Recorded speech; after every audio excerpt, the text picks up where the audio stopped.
Hello, I'm back again. Third time's a charm today. Going to be starting mathematics for computer science. I really wanted to give this course a try and really polish up and continue my education in mathematics. I stopped at Calculus 1 after I completed that course in college, and then I took a higher level statistics class for science. A lot of p-values and things of that nature, normal curves, um, more of a advanced but not too advanced level of statistics. But this is my first look into what discrete mathematics. So let's go ahead and give this a watch. The following content is provided under a Creative Commons license. Your support will help MIT OpenCourseware continue to offer high-quality educational resources for free. To make a donation or view additional materials from hundreds of MIT courses, visit MIT OpenCourseware at ocw.mit.edu.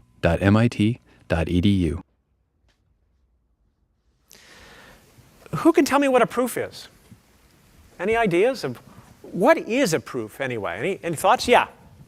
It's a chain of statements, each logically supported by the previous ones, that gets you from a set of assumptions to a set of conclusions. Very good. I like that. That's very close to what we're going to do here. Yeah. Now that's a special kind of proof, though. That's a mathematical proof. And I'm going to write a definition very close to that in a few minutes. But proofs exist beyond mathematics.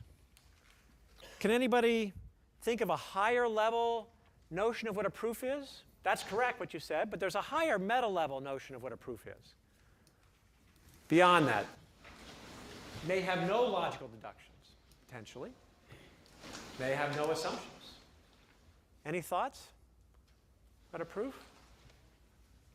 Okay, well, I think generally a proof is considered across multiple fields as a method for ascertaining the truth.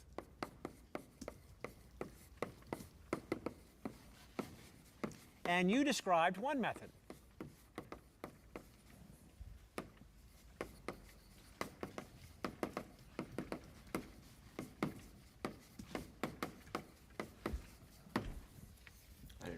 Now, by ascertaining, I mean establishing truth, verifying truth.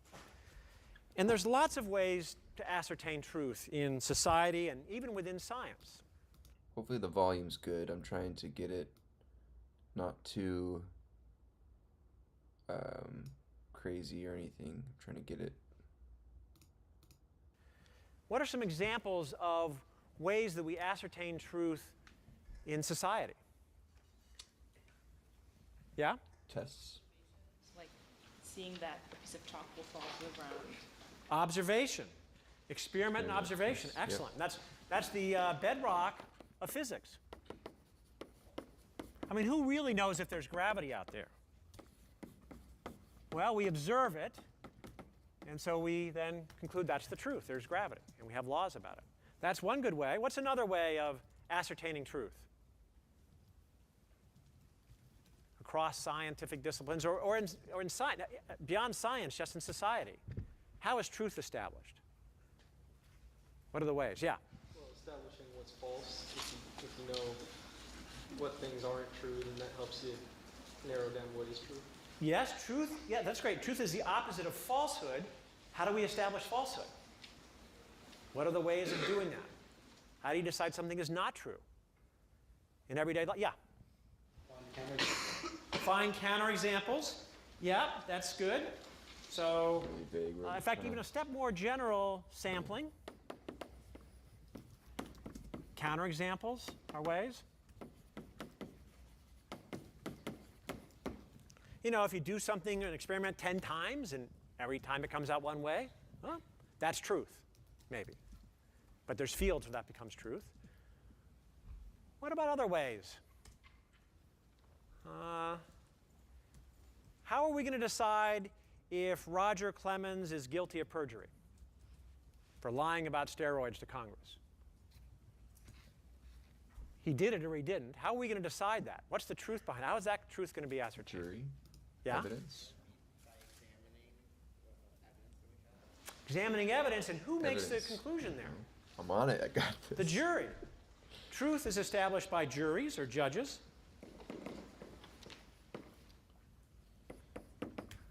Judges. You know, Blagojevich, I can never pronounce his name, the Illinois governor, Blagojevich, he's guilty. That's the truth. Okay? Of, not of conspiracy, trying to sell Obama's Senate seat, but of lying to the authorities about campaign financing. OJ is guilty, not of killing his wife, but of breaking into an apartment to steal back some of his merchandise. Okay, so judges and juries make decisions on truth. What are other truths, bigger truths even, than judges and juries in society? Ethical truths. There's one really big one that causes a lot of issues, yeah? What is it? Religion, the Word of God. Broadly construed here, or religion, Now that one's really hard to argue about, because you believe it. And it's especially if you're not talking to God regularly and somebody is, well, it's hard to argue about, the truth. So you rely on others to interpret it for you often, a priest or a minister or a rabbi. Okay, and it gets complicated because you can end up with conflicting truths based on, who you think you're talking to or who your translator is for you. Another one is the word of your boss. Whatever the boss says is right. Often in business, the customer is always right. The boss. That's the truth, whatever the customer says. All right? With Donald Trump as your boss, you better agree or you're fired, right? Often in classes, the professor says it is true because the authority said it. That's not true here. All right, that will not hold. And one of the nicest things about math that I like a lot is that the youngest student can stand up against the oldest, most experienced professor and win an argument on mathematics. In fact, I do get pleasure when a student comes up and proves me wrong. I loved it when that student came in and she showed me what I said really wasn't right when you looked at it carefully or in a different light. Now, sometimes if I do it on the board here and it's in class, well, that's fun. I feel a little embarrassed afterwards, but it's a good thing about mathematics is that you can have that kind of dialogue. Okay, another one, which is related to the Word of God sometimes, is inner conviction. Very popular in computer science, believe it or not. With the mantra, there are no bugs in my program. Can't tell you how many times, you hear that. Closely related is, I don't see why not something is true. Now that's a good one because that transfers the burden of proof to anybody who disagrees with you. Right? You don't have to prove it. You say, I don't see why it's not true. All of a sudden, the other person who's questioning you becomes their job to disprove you, which is not so good. Okay, now in mathematics, there's this higher level, and someone stated it very clearly up there. Let me write it up here. In mathematics, we have a mathematical proof is a verification of a proposition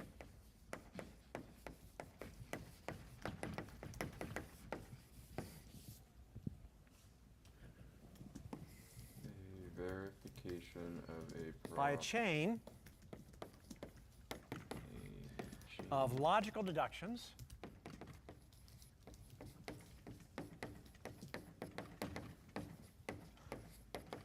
from a set of axioms.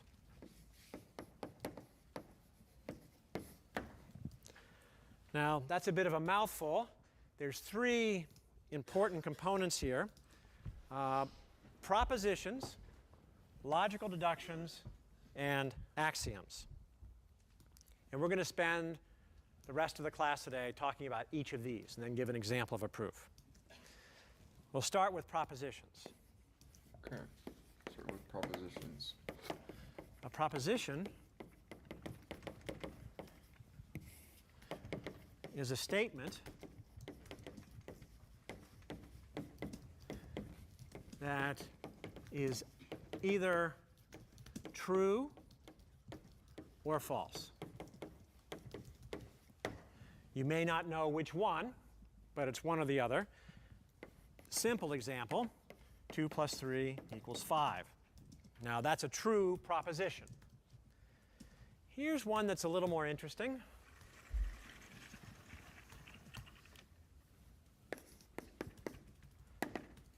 For all n in the set of natural numbers, n squared plus n plus 41 is a prime number.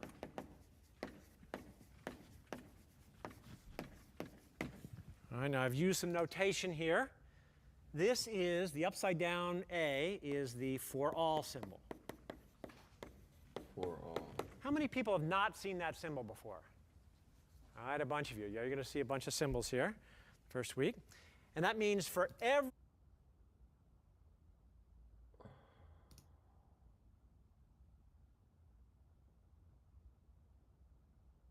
This is a true statement. Another example. For all. How do you do that symbol? For all symbol. Math.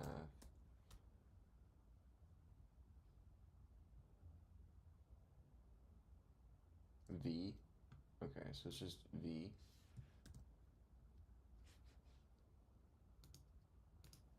every possible choice of n, and this is in the natural numbers, which is the set 0, 1, 2, 3, and so forth. Okay, for all n in the set of natural numbers, so n can be any natural number 0, 1, 2, 3 with order, or infinity with order mattering because it's a set. N squared, 1 squared, so let's just do 1 squared, or 2 squared, let's do 2. 2 squared is 4, plus 2 is 6, plus 41. 47 is a prime number. It's the natural numbers. It's basically the integers, but not negative. Okay, he's just doing kind of a fancy. So we're saying for every natural number, i.e. for 0, for 1, for 2, and for 3, and so forth, this expression is a prime. Now, a prime number is a number that is not divisible by any other number besides itself and 1. So 2, 3, 5, 7 are prime, 9 is not because it's 3 times 3. Now, this part here is called the predicate. And a predicate is a proposition. Let me get my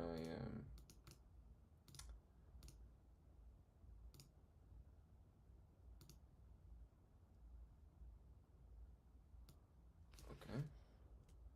I'll get rid of that. So then I want to do a section here for symbols.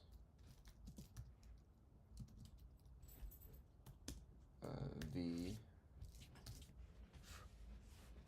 is, so this is going to be quote for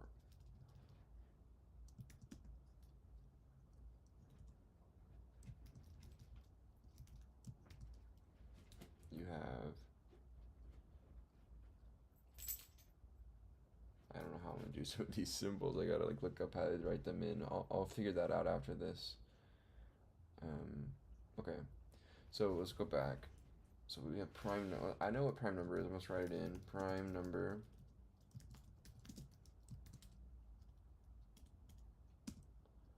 Prime number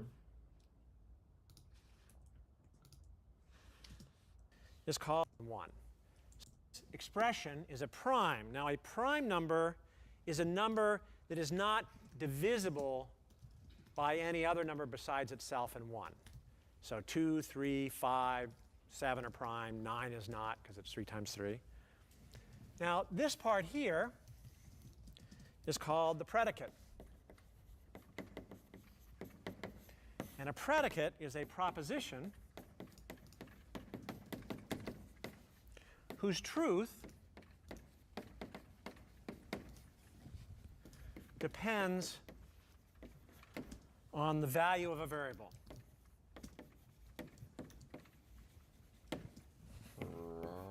In this case, n.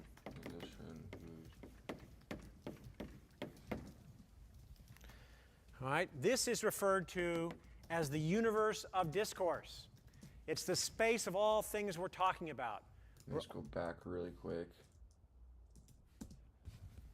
Depends Proposition whose truth depends on the value of a variable. on the value of a variable.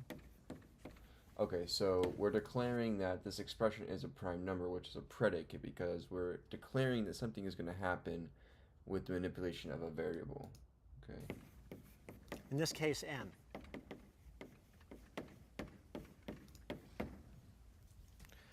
All right, this is referred to as the universe of discourse.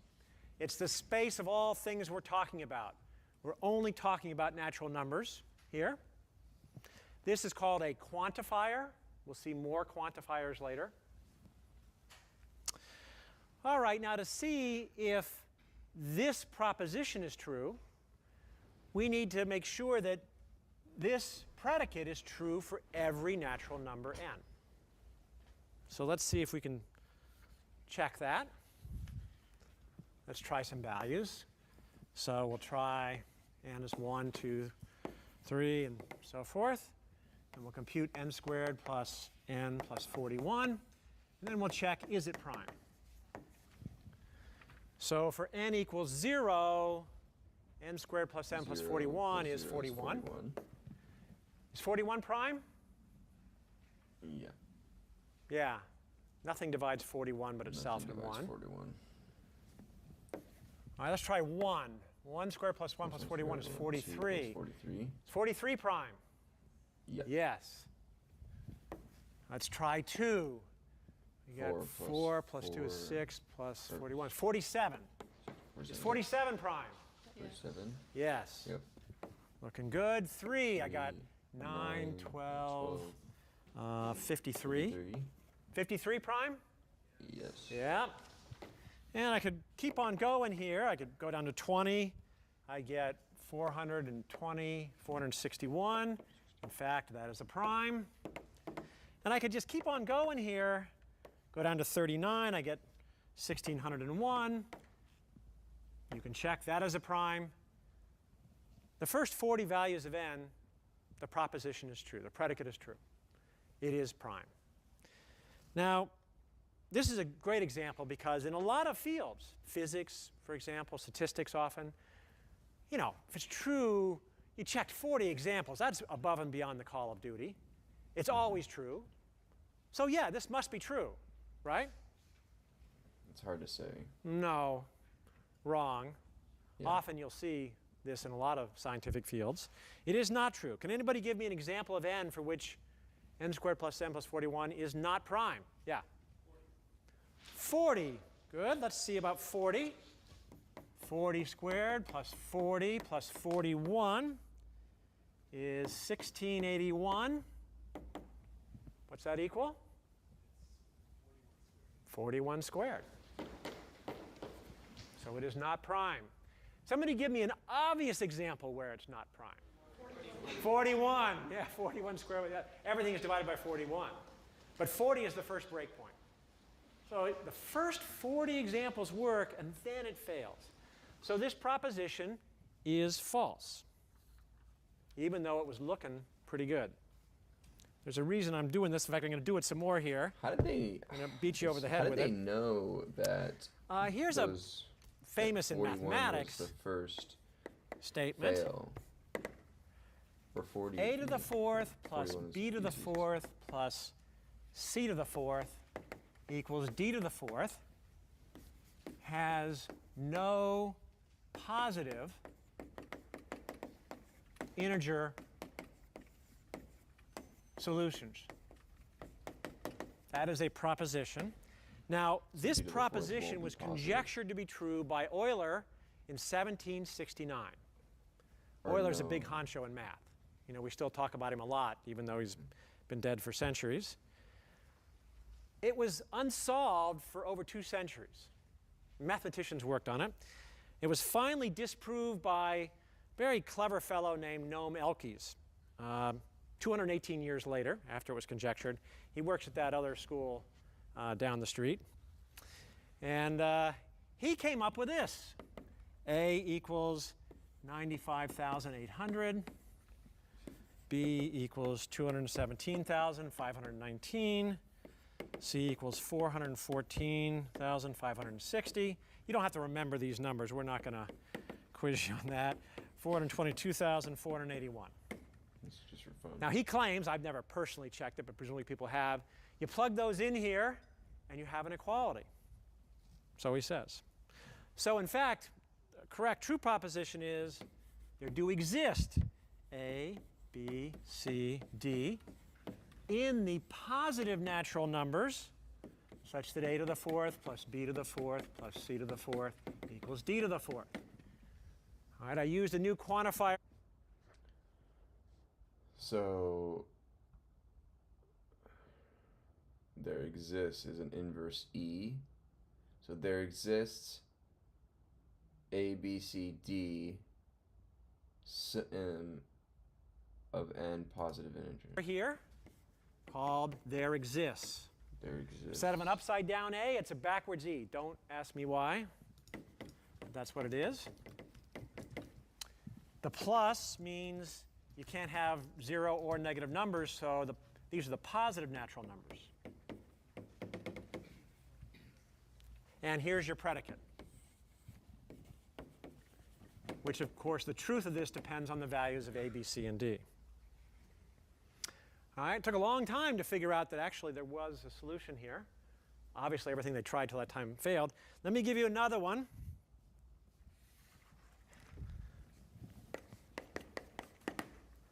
(313) x cubed plus y cubed equals z cubed has no positive integer solutions. This turns out to be false, but the shortest, smallest counterexample has over 1,000 digits. This one was easy. They only have 6 digits. So there's no way ever you'd use a computer to exhaustively search 1,000-digit numbers here to show it's false.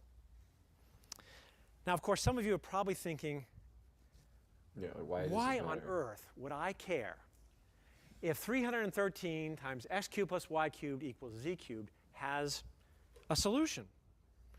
Now, that probably won't be the last time that thought occurs to you during the term.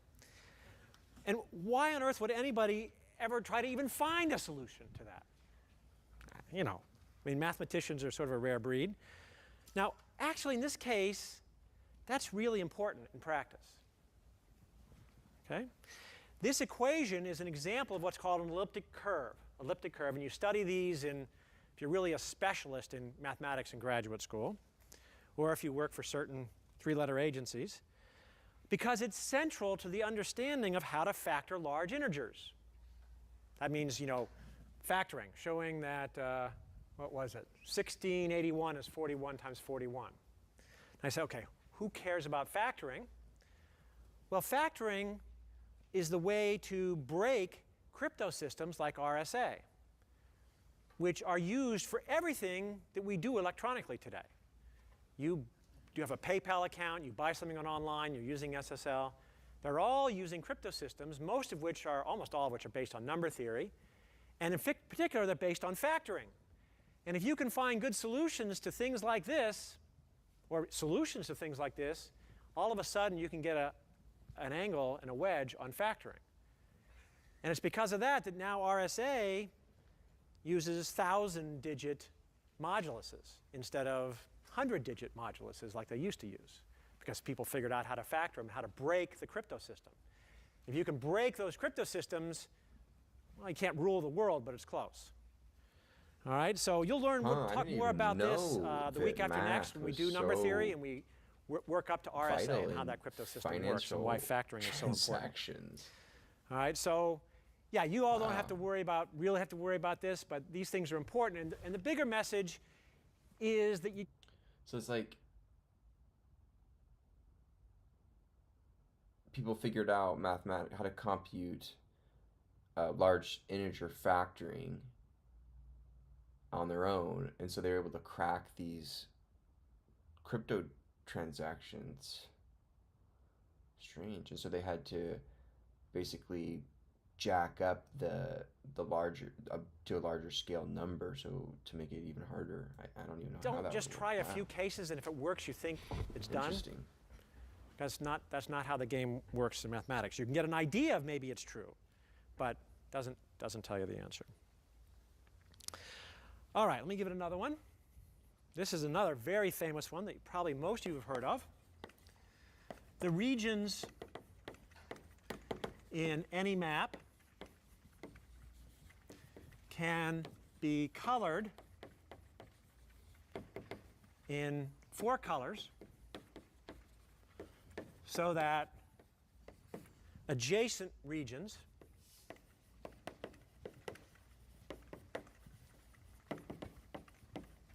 have different colors. You know, like a map of the United States, every state gets a color. If 2 states share a border, they have different colors. You know, so you can distinguish them. This is known as the 4-color theorem, and it's very famous in the popular literature. How many people have heard of this theorem before? Yeah, okay, so you've all heard of it. Okay. Has a long history. It was conjectured by somebody named Guthrie in 1853. He's the first person to say this ought to be possible. And there were many false proofs over the ensuing century. One of the most convincing was a proof using pictures by Kempe in 1879, 26 years later. And this proof was believed for over a decade. Mathematicians thought the proof was right, until another mathematician named Heawood found a fatal flaw in the argument. Now, this proof by Kempe consisted of drawing pictures of what maps have to look like. And you start by saying a map has to look like one of these types, and he would draw pictures of them. And then he argued that those types that he drew pictures of, it worked for it. Proofs by picture are often very convincing and very wrong. And I'm going to give you one to start lecture next time. Be proof by PowerPoint, which is even worse than proof by picture. And it is compelling. And the point will be to show you proofs by picture are generally not a good thing, because your brain just locks in, oh, that's what it has to look like. And you don't think about other ways that it might look like. Now, the 4-color theorem was finally proved by Appel and Haken in 1977, but they had to use a computer to check thousands of cases. Now, this was a little disturbing to mathematicians, because how do they know the computer did the right thing? Your colleague writes a proof on the board, you can check it, but how do you know the computer didn't mess up or not do some cases? Now, everybody believes it's true now, but it's unsatisfying. A few years ago, a 12-page human proof was discovered, but it's not been verified. And people are very suspicious of it, because the proof of the main lemma says, quote, "Details of this lemma is left to the reader, see figure 7. That's what the main lemma of the proof is. But people think that maybe there were some good ideas there, but very suspicious proof. All right. Let's do another one, another proposition, also very famous. Every even integer but 2, so 4, 6, 8. actually 10. Positive integer but 2, is the sum of 2 primes. For example, 24 is the sum of 11 and 13, which are prime. Anybody know, is this true or false? Every integer by 2 proposition. is the sum of 2 primes. Yeah? Yeah, that's right, me too. Nobody knows if this is true or false. This is called Goldbach's conjecture. It was conjectured by Christian Goldbach in 1742. This is a really simple proposition, and it's amazing it's not known. In fact, I spent a couple of years working on, I thought, oh, well, this has to be easy enough to prove when I was younger, and didn't get very far. So people still don't know if it's true. And in fact, it was listed by the Globe as one of the great unsolved mysteries. So if you get out this Globe article here, one of the handouts. Does everybody have this handout? If you don't, we'll get it passed out. Somebody missing that handout up over there and over here? All right, if we get those passed out. Now it lists the three conjectures. Do you see Goldbach's conjecture there? Now, can anybody point out something that's a little disturbing about what the Globe says about Goldbach's conjecture? Yeah, it gives the example, like instead of 24 is 11 plus 13, it says 20 is the sum of 9 and 11. Now, if we're allowed to use things like 9 as primes, Goldbach's conjecture is pretty easy to prove is true. All right, this won't be the last time we get examples from the literature. In fact, we're going to do this a lot along this theme of you cannot believe everything you read. And now the Globe is easy pickings, but we'll do some more interesting ones later. Now this article lists two other famous conjectures which most people believe to be true. The Riemann hypothesis, after a 1859 paper written by Bernard Riemann, suggests that zeros in an infinite series of numbers known as a zeta function form along a straight line in the complex plane. The hypothesis has been proved to 1.5 billion zeros. Not far enough to prove it completely. Now, if they did 1.5 trillion zeros, it wouldn't be far enough to prove it completely, of course. And then the Poincare, no, actually the Riemann hypothesis a couple of years ago, somebody credible claimed to have proved it. Proof turned out not to be right. Then there's the Poincare conjecture. Now this one was finished off. It was proved to be true in 2003 by a Russian named Grigor Perelman. The conjecture says, roughly speaking, that 3D objects without holes, like not a donut, are equivalent to the sphere. They can sort of be deformed into a sphere. This is known to be true in 4 dimensions and higher, but nobody could prove it for 3 dimensions until Perelman came along. Now, there's a bit of a controversy around this guy. He had an 80-page proof, but didn't have all the details.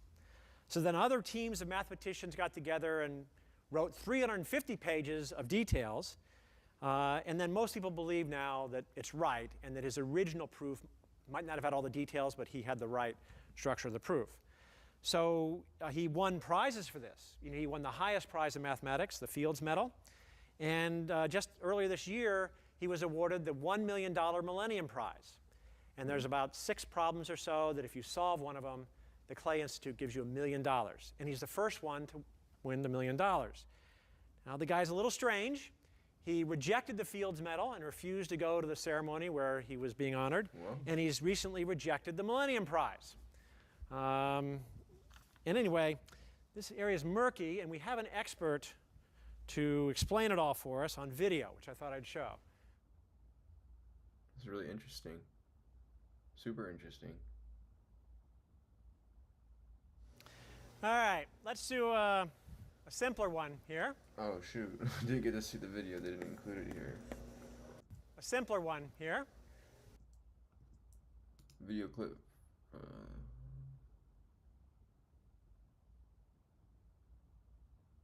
Okay. Whatever. All right, let's do a simpler one here.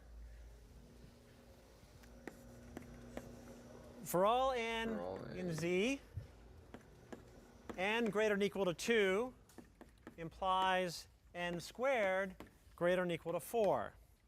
Now Z we use for the integers. And so that would be 0, 1, minus 1, 2, minus 2, and so forth. And this symbol here is implies. All right. In fact, one thing you're going to notice when you read the text is we use different notation there as the standard than I will use in lecture. And there's lots of ways of doing it. You could have a double arrow, a single arrow. You could write out implies every time as done in the text. And it doesn't really matter which one you want to use, as long as you use one of the conventions for implies. And let me define what implies means.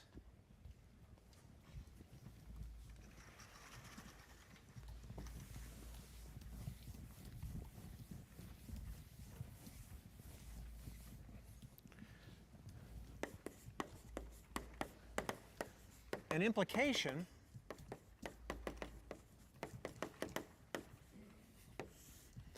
P implies Q is said to be true if P is false or Q is true, if either one. So we can write this down in terms of a truth table as follows. We have the values of P and Q. Then I'll give the value of P implies Q. If P is Q and Q is true, sorry, P is true and Q is true, what about P implies Q? It's true, because Q is true, the definition. If P is Q, P implies Q is true if P is for Q. How do you say that? Is said to be true P if P is false or Q is true, false. if either one. So an implication. Okay, so P implies Q is true if P is false or Q is true. So P has to be false for Q to be true. Okay. So we can write this down in terms of a truth table. True, because Q is true. So Q. P has to be false for Q to be true. Sorry, P is true and Q is true. So P is the switch. What about P implies Q? True. It's So true, Q is because Q is true, the definition. If P is true and Q is false, false. P is false, Q is true. False. True. Oh. What about false Whoops. and false? Is true. Even though this is false, as long as P is false, P implies Q is true. Whoa, okay, so P implies Q is true if P is false or Q is true. P is false or Q is true. So this is only true. So P implies Q is only true if P is false or Q is true. Is P false or is Q true? Yes, in the first case. Is P false or is Q true? No. Is P false or is Q true? Yes. Is P false or is Q true? Yes, P is false. True. Okay, I got it. I got it. All right, so this is important to remember. False implies anything is true, which is a little strange. There's a famous expression. If pigs could fly, I would be king. Is that true? No. Sort of. In fact, sort of, because this it's saying, like, if pigs would fly, I'd be king. I'd never be king, and pigs will never fly, so statement, it's kind of like a... pigs fly implies I'm king. I'm king. Well, pigs never fly. I'm never That's king. true. Because pigs don't fly. Doesn't matter whether or not I'm king, which I'm not. Since pigs don't fly, even though that's false, the implication is true. Now, some of you have worked on these things before, it's second nature. If you haven't, I want to start getting familiar with that. All right, let's do another example.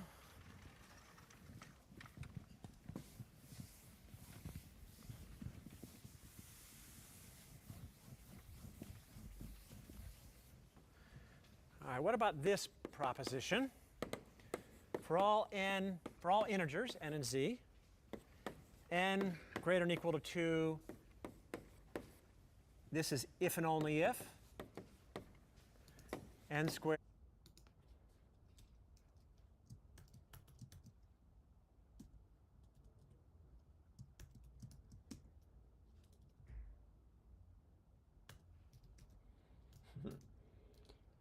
Cited arrow. I'll fill in these later. If and only if. Greater than or equal to 4. So for all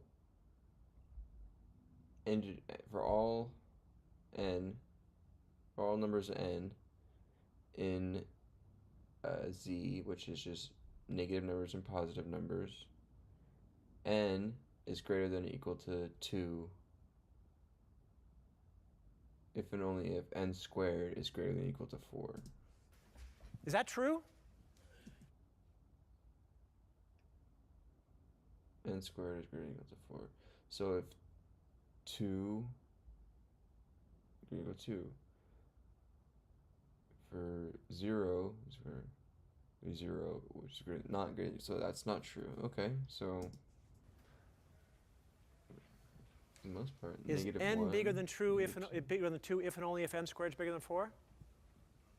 It's false. What's an example of n for which that's false? Negative. All right, so it's Negative. false.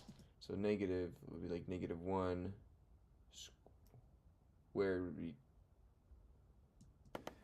N equals negative 3. negative 3. All right? Okay. Negative 3 squared is bigger than equal to 4, but negative 3 is not bigger than equal to 2. And in fact, this if and only if means you have to have an implication both ways. Both So you got to check both ways for it. So let's do the truth table. Extend this truth table out here. You do the truth table for P if and only if Q.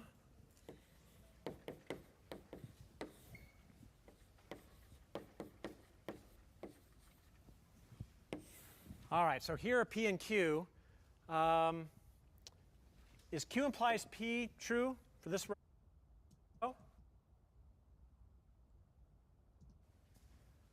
Does Q imply true? Yeah. False implies true. That's true. True does not imply false. That's false. And false implies false. And so now we can see where P is if and only if Q. If they're both true, then it's true here. What about here? Is P true if and only if Q is true in this case? What? What is he doing right now? No, because P implies Q is false, but Q implies P is true. So it's false. False here. I made a mistake there, right? That was true. Oops. Yeah. And true if and only if true. Okay, they're both true, so we're okay. So P if and only if Q is true when they're both true or both false. And that's it. If they're different, then it's not true. The key here is to always check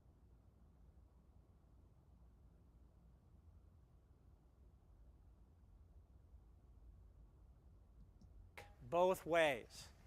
So if you're asked to prove an if and only if, you got to prove that way and that way. All right, we've just done about 15 properties. So P and Q, that was really Positions. strange. I don't know what he did there. Is every sentence a proposition? Yes? No? No. What's an example of something that's not a proposition? A what? This statement is false. This statement is false. That's true. Well, that is true. It is not a proposition. Because if it were true, it wouldn't be false. And if it was false, then it would be true and you have a contradiction. So it's neither true nor false. What's a more simple example of something that's not a proposition? This is a tissue. It's a definition. Ooh. Boy, I would have said that's true in some world, you know, because yeah, that's a tissue. So it's a true statement. Hello. That's good. That's neither true nor false. Yeah. A question. Who are you? Neither true nor false. So not everything is a proposition. But this course, pretty much everything we deal with will be a proposition. All right. So that's it for propositions. Any questions on propositions? All right. Next, we're going to talk about axioms.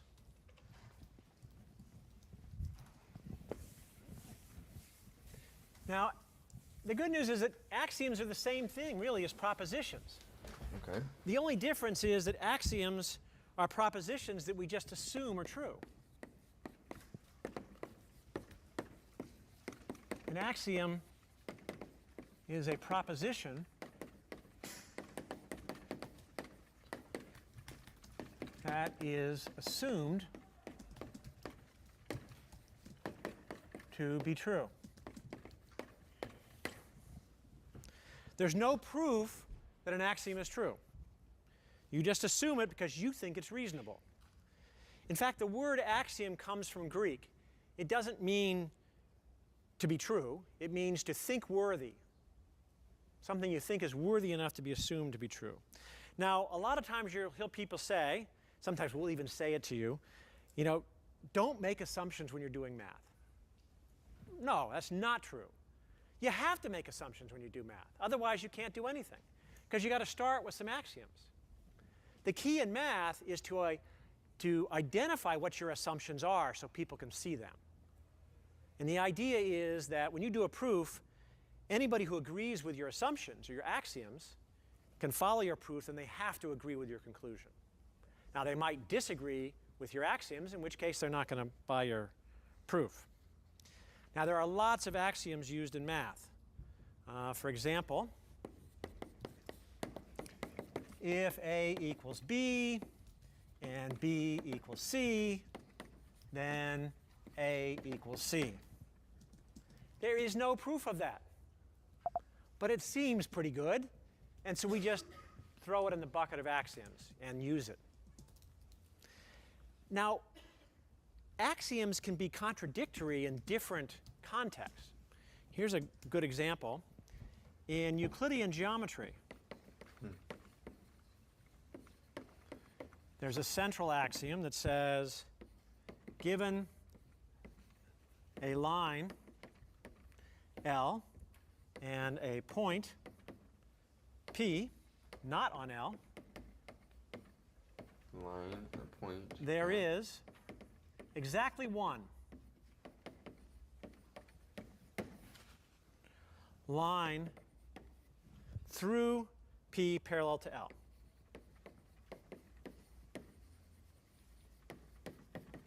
Yeah. You all saw this in geometry in middle school, right? Got a point and a line. There's exactly one line, another line through the point that's parallel to the line. Yeah. Okay. Now, there's also a field called spherical geometry. And there you have an axiom that contradicts this. It says, given a line L and a point P not on L, there is no line through P parallel to L on the sphere. There's a field called hyperbolic geometry. And there's an axiom that says, given a line L and a point P not on L, there are infinitely many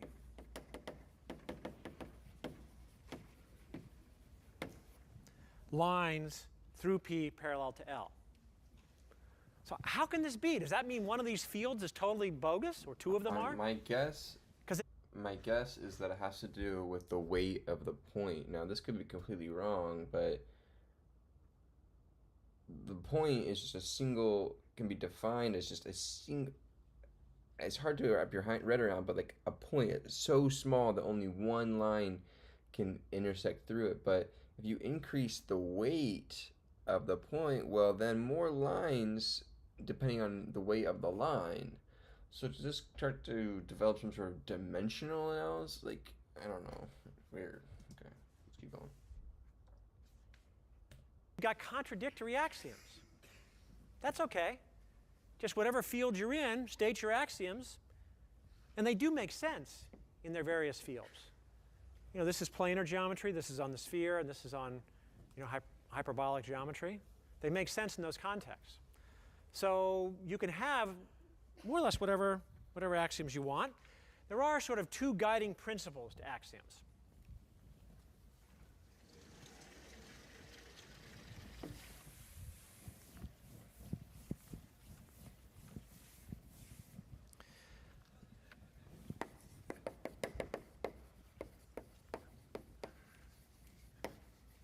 axioms should be, it's called consistent and complete. Now, a set of axioms is consistent if no proposition can be proved to be both true and false.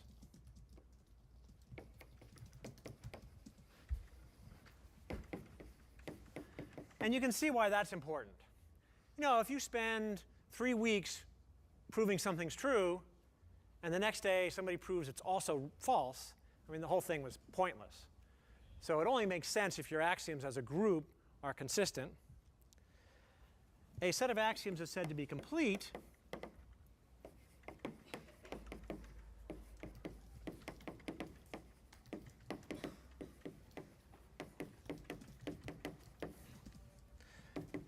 if it can be used to prove every proposition is either true or false.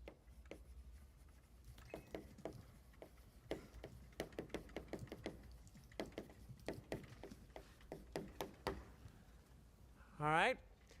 Now, this is desirable because it means, well, you can solve every problem. All right? Everything is, you can prove it's true or you can prove it's false. You can get to the end. Now, you'd think it shouldn't be too hard to get a set of axioms that satisfies these two basic properties. You're allowed to choose whatever you want, really. Just you don't want to be creating contradictions, and you want a set that's powerful enough that allows you to prove everything is true or false, one of the two. It turned out not to be so easy to do this. And in fact, many logicians spent their careers, famous logicians, trying to find a set of axioms, just one set, that was consistent and complete. In fact, Russell and Whitehead are probably the two most famous. They spent their entire careers doing this, and they never got there. Then one day, this guy named Kurt Gödel showed up. And in the 1930s, he proved it's not possible that there exists any set of axioms that are both consistent and complete. Now, this discovery devastated the field. It was a huge discovery. You know, imagine poor Russell and Whitehead. They spent their entire careers going after this holy grail. Then Kurt shows up and said, hey, guys, there's no grail. It doesn't exist. And that's a little depressing. Pretty bad day when that happened. Now, it's an amazing result because it says if you want consistency, and that's a must, there will be true facts that you will never be able to prove. We're not going to prove that here. It's proved in a logic course. For example, maybe Goldbach's conjecture is true and it is impossible to prove. Now, we're going to try not to assign any of those problems for homework. And in fact, they do exist. It's complicated. You can state a problem that you can't prove is true or false. And you may be thinking that from time to time. Hey, it's one of those, you know.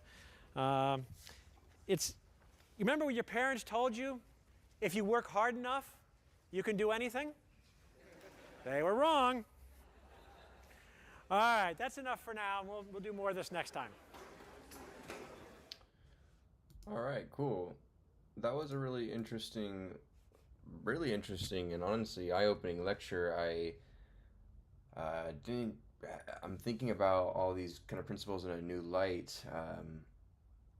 Just how to view true and false principles in terms of math. I wanted to go back to the axiom definition here.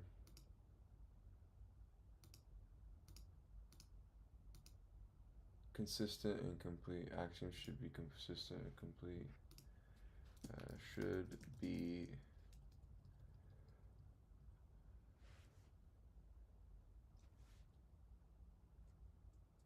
so let's just go like this. A set of axioms is either true.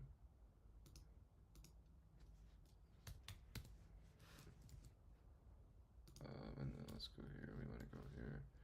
Axioms should be. We want to do 1, consistent to complete. Okay. So just to recap here for this lecture 1, we learned about what a proof is. It's a method for ascertaining the truth in some form, discovering it. We have many examples of this in our world today. We find truth through experimentation, putting things to the test. Like, oh, I think I can run 5 miles per hour, and then I'm going to go actually run 5 miles per hour and prove it true or false. Sampling, I think that there are 10 people in the city with brown eyes. I'm going to go take a sample and find 10 people. Kind of similar to experimenting. Counter examples, using the falsehood of something to prove that the opposite would be true. So I think that there are, no people in the city with brown eyes. Well, I found 10 people with blue, so that must mean that there are no one with brown. Well, no, that's not really true. They could probably prove that wrong, but that's a assumption that you can make.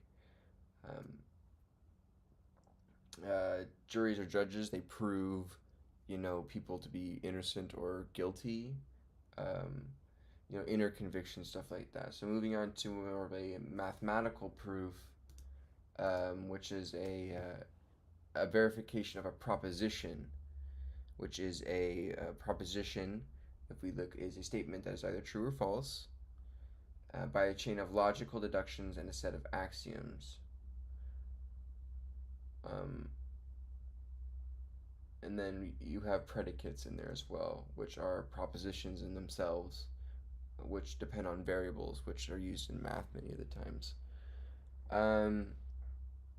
Now, what's kind of interesting is I'm trying to wrap my head around the axiom part. So the axioms are just the assumptions made to try to prove something. Well, I think that all of these numbers in this set follow this criteria. And then in order to develop a proper proof or a provable, something that can be developed, you have to have axioms that meet certain criteria. They have to be consistent and complete. No proposition can be proved to be both true or false, so they have to be, open-ended. It can be used to prove every proposition is either true or false, which is kind of a hard thing to think about. So I'm trying to wrap my head around that one. But we were introduced to a couple of mathematical symbols, such as a V with a line through it, which means for all, a backwards E, which just means that there exists, a large Z, which just means integers, an arrow, which just means apply, and a double-sided arrow means if and only if, where both ends have to be kind of true to resolve the proposition or predicate. Anyways, that's it for lecture 1. Thanks for tuning in. I'll probably render this out and cut it up into an actual video for the channel, but I appreciate you guys stopping by.